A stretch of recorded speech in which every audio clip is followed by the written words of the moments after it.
Hello, hello. It is June, in the middle of June, and we are digging garlic. That empty row there is where I just pulled out the garlic.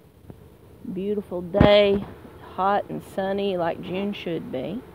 Garden is doing really well. We're picking squash and cucumbers and basil. Tomatoes are green on the vine, but we hadn't picked the first one yet. And like I said, today it was yesterday actually that I dug garlic. I just cannot believe this garlic. I want to show you. I'm amazed. One thing we can grow really good up here on this rock hill is our garlic. I looked around, I saw wild onions just seem to grow in abundance up here. I was like, well, we need to grow garlic and onions and shallots and stuff. So the ones I've just pulled, this is in Chilium Red. And they are enormous. I mean, we got some really big garlic. We've done really well with our garlic in the past, and so I went ahead this past year and I ordered garlic, and thought, well, I'm going to get what I really want, since we know it does really well up here, and then we'll just be able to save the seed each year and grow it, as it comes out. And we save the seed out of the garlic and grow it from the next year. We save cloves and use them for seed. These are just big. I mean, big. These are 3 to 4 inch bulbs. I'm amazed. So let me tell you how we did this. When we planted our garlic back in October, wish I'd made a video, so sorry now that I didn't. First thing we did is we loosened the soil, worked the soil, and we added our mushroom inoculant into the soil. We have spent bags after we finish growing mushrooms. They're growing on sawdust. You have these bags that are partially decomposed sawdust, live mushroom mycelium, and usually some trichoderma and some other bacteria that is really great for your plant roots.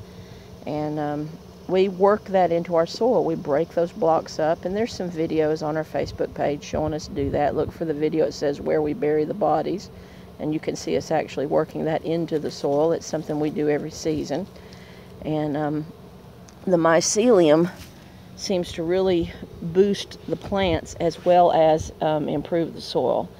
So like when I was digging this garlic, I found clumps of mycelium growing in the roots of several of the garlic cloves, and they were always a big clove every time I found that. And I wish I had been able to take a picture when I was digging this, but I didn't. See, I thought I saw some on that one right there. But then we also put in a nice heavy layer of bone meal into the trough right before we planted the garlic bulbs in there, so that they would have a good boost during the growing season. We knew it takes a long time for that to break down, and probably about the time these were bulbing out, then it would be bioavailable to them. So we've done that, and it really worked well. This is the first year on garlic. Now, this garlic, normally on garlic you would expect about the second or third year it's really going to be at its best, because it kind of adapts and acclimates to your climate as you continue to replant each year. But this is the very first year that we've grown this garlic, and I am just amazed at how beautiful it is. We've just got some really big bulbs on this Chilium Red. So what we're doing is working, and very pleased about that. Some of them were even splitting into new clumps. See how this one's got one growing out the side? Just humongous garlic. I can't believe how big it is. So we're really pleased. So I wanted to share that with you, and these are my secrets to growing garlic. Add some live mushroom mycelium into the soil.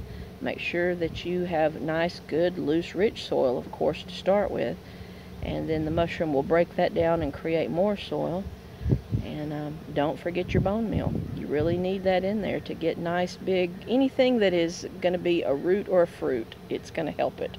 So roots and fruits, bone meal is an organic option, and that's the way to go. So we are really pleased with what we've gotten here, and just amazed at how big these garlics are. So I've left them out in the sun to dry for about 24 hours, And you can see that they've got a lot of dirt on them. I don't wash them because I don't want to take a chance on any rot getting in there. So we just let them dry, and then most of the time the dirt will brush off. So once it's cured for about a week to 10 days or so, I'll separate out the really big ones, and I'm going to use those for planting in October after the tomatoes come out. We do crop rotation. We do fruits, roots, beans, and greens. So tomatoes are a fruit, so after fruits comes roots, and so we'll be planting garlic where the tomatoes are this year. So we will separate out the big ones and set them aside for planting, and then the rest of it will be eaten throughout the year. And my goal is to plant enough garlic that I do not have to buy garlic ever again.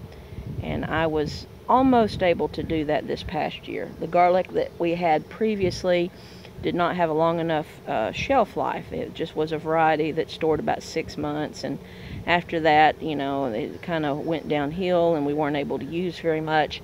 So that's another reason why I switched to the Enchilium Red. We're also trialing Kettle River Giant, and the bulbs came out just as big as these, but I expected those to be big because, you know, Kettle River Giant, they're often, you know, 4 inches across. But the Enchilium Red, these are beyond my expectations. Really pleased with those, and just wanted to share that with y'all. So these are my secrets to growing great garlic. So thank you for watching, and we'll look for our next video soon.